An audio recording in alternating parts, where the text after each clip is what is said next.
तो इस वीडियो में हम बात करेंगे डिवीजन ऑफ इंटीजर्स। क्या डिवीजन और मल्टीप्लिकेशन में कोई डिफरेंस है इंटीजर्स की? बेसिकली डिवीजन मल्टीप्लिकेशन में तो डिफरेंस है, क्या इसमें कोई अलग ही डिफरेंस आ जाता है? मल्टीप्लिकेशन अलग तरीके से करनी है, डिवीजन अलग से तरीके से करनी है, तो बिल्कुल भी डिफरेंस नहीं आता है। आप देख सकते हो जो मैंने मल्टीप्लिकेशन में लिखा था, if number of negative signs are even then answer will be positive, if odd then answer will be negative. तो जो चीज मैंने मल्टीप्लिकेशन में लिखवाई थी वो चीज सेम है, बस स्टेप 1 में क्या डिफरेंस आ गया, उसमें हम मल्टीप्लाई करते थे, इसमें हम क्या करेंगे, डिवाइड करेंगे। ये तो सिंपल सी बात हर एक को पता होगी, ठीक है।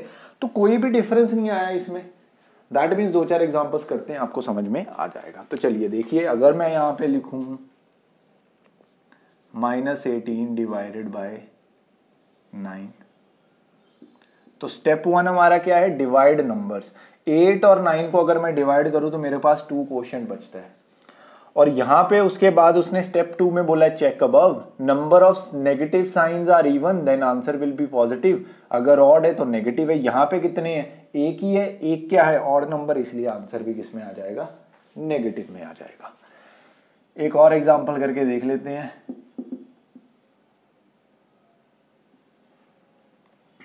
-108 डिवाइडेड बाय 9, तो 108 को जब मैं 9 से डिवाइड करूंगा तो आंसर आएगा 9 1 जार 9 एंड 9 2 जार 18।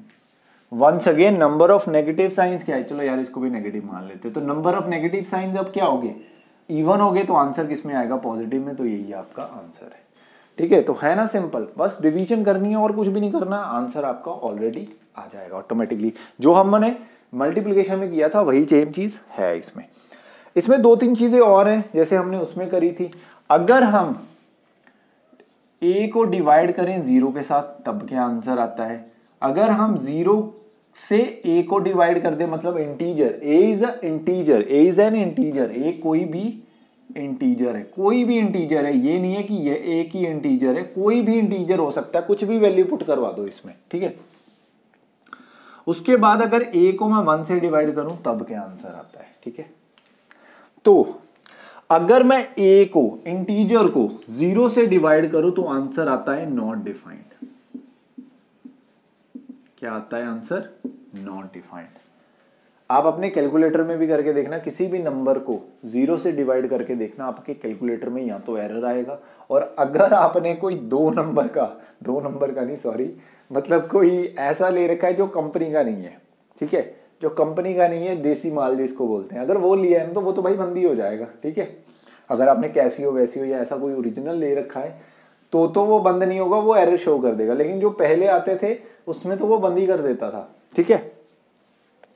तो अगर किसी इंटीजर नहीं, आप इवन किसी भी नंबर को 0 से डिवाइड करोगे ना, वो नॉट डिफाइंड ही आएगा। इंटीजर की बात नहीं है यहाँ पे, ये सब चीजों के लिए ट्रू है, नॉट फॉर इंटीजर। बट हम इंटीजर्स के बारे में पढ़ रहे हैं, इसीलिए मैंने ए को इंटीजर बोला। अदरवाइज कोई भी नंबर, कोई भी लेटर, कुछ भी, किसी भी चीज को अगर आप 0 से डिवाइड करोगे तो आंसर यही आने वाला है। अगर 0 से किसी इंटीजर को डिवाइड किया जाए, 0 by 1 is equal to 0, 0 by -1 is equal to 0, 0 by -1 lakh is equal to 0। तो 0 से कोई भी नंबर डिवाइड होगा वो ऑटोमेटिकली 0 बन जाएगा। जैसे 0 से कोई भी नंबर मल्टीप्लाई होता है वो 0 बन जाता है, इसी तरह से अगर 0 से कोई नंबर डिवाइड हो रहा है तो वो बन जाएगा। लेकिन अगर 0 किसी को डिवाइड कर रहा है तो नॉट डिफाइंड बनेगा। अब अगर कोई इंटीजर 1 से डिवाइड हो रहा है तो वो इंटीजर क्या होगा, खुद आंसर होगा, क्योंकि 1 से डिवाइड करने पे उसको कोई फर्क नहीं पड़ेगा। अगर मैं 2 से डिवाइड कर दूं 1, तो 1 2 जार 2, तो क्वेश्चन तो 2 ही आएगा ना, -3 डिवाइडेड बाय 1, तो 1 -3 जार -3। इसको इस तरह से लिख के समझा देता हूं। यहाँ पे -3 लिखा है, यहाँ पे 1, यहाँ पे मेरे को -3 चाहिए तो इसको भी -3 से मल्टीप्लाई करवाऊंगा, तो यहाँ पे क्या आ जाएगा, -3, ठीक है। ये -3, सॉरी, हाँ, -3 से। अब ये वाला नंबर जो है ये माइनस होना होता है ना इसमें से, तो इसके बाहर माइनस आ जाएगा। और जब हम सब्ट्रैक्शन करेंगे एक नंबर की, क्योंकि इसने इसमें से माइनस होना है, अब जब हम एक नंबर की सब्ट्रैक्शन करते हैं तो subtraction is equal to addition of additive inverse. तो अगर इसमें एडिटिव इनवर्स इसकी जगह लिखूं और यहां पे एडिशन लिख दूं तो ये प्लस का हो जाएगा। तो डिफरेंट साइंस सब्ट्रैक्ट 3 - 3 0। थोड़ा सा कॉम्प्लिकेटेड है, इसीलिए इसको सिंपली याद रख लो। अगर किसी भी नंबर से 1 को डिवाइड करेंगे तो आंसर दैट नंबर इटसेल्फ आएगा। मींस 2 से डिवाइड किया 1 तो 2 ही इटसेल्फ आ गया, -3 से 1 को डिवाइड किया तो -3 इटसेल्फ आ गया।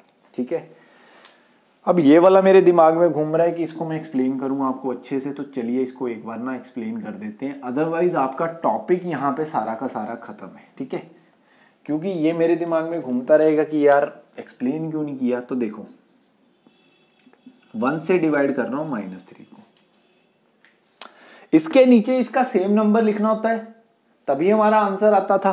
तो 1 को मैंने मल्टीप्लाई कर दिया -3 से। देखो 1 मल्टीप्लाई बाय -3, ये तो हमारी वो बन गई ना मल्टीप्लिकेटिव आइडेंटिटी। इसको 1 से मल्टीप्लाई करूंगा, इसको कोई फर्क नहीं पड़ेगा, आंसर -3 ही आ जाएगा। या फिर इन दोनों को मल्टीप्लाई करो, माइनस और टाइम्स आ रहा है इसलिए आंसर भी क्या आ गया माइनस में। तो यहां पे मैं क्या लिखूंगा -3। अब अगर आपको याद हो जो भी इसके नंबर नीचे लिखा जाता था उसको हम माइनस करवाते थे। यहां पे भी माइनस है, अंदर भी माइनस है, तो हम क्या करेंगे, इसको प्लस कर देंगे और अंदर क्या लिख देंगे, इसका मल्टीप्लिकेटिव इनवर्स। तो ये प्लस का बन गया।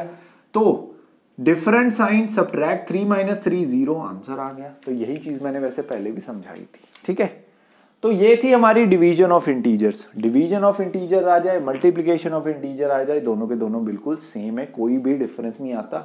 बस डिफरेंस किस में आता था कि a डिवाइडेड बाय अगर 0 इंटीजर डिवाइडेड बाय 0 है तो नॉट डिफाइंड है, और अगर 0 divided by any integer answer is 0, and a divided by integer divided by 1 then that integer will not be affected. मतलब उसको कोई फर्क नहीं पड़ेगा, वो इंटीजर खुद ही आंसर आ जाएगा।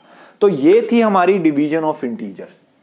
नेक्स्ट वीडियो में हम शुरू करेंगे अपनी प्रॉपर्टीज ऑफ इंटीजर। ठीक है, प्रॉपर्टीज ऑफ इंटीजर बहुत इंपॉर्टेंट है। इसमें सबसे इंपॉर्टेंट तो है लास्ट प्रॉपर्टी, जो हम लास्ट में जाके करेंगे वो सबसे इंपॉर्टेंट है। अगर उसको समझ लिया तो नेक्स्ट क्लास की भी प्रॉपर्टी समझ हो गई। तो मिलेंगे अगली वीडियो में, तब तक के लिए बाय बाय।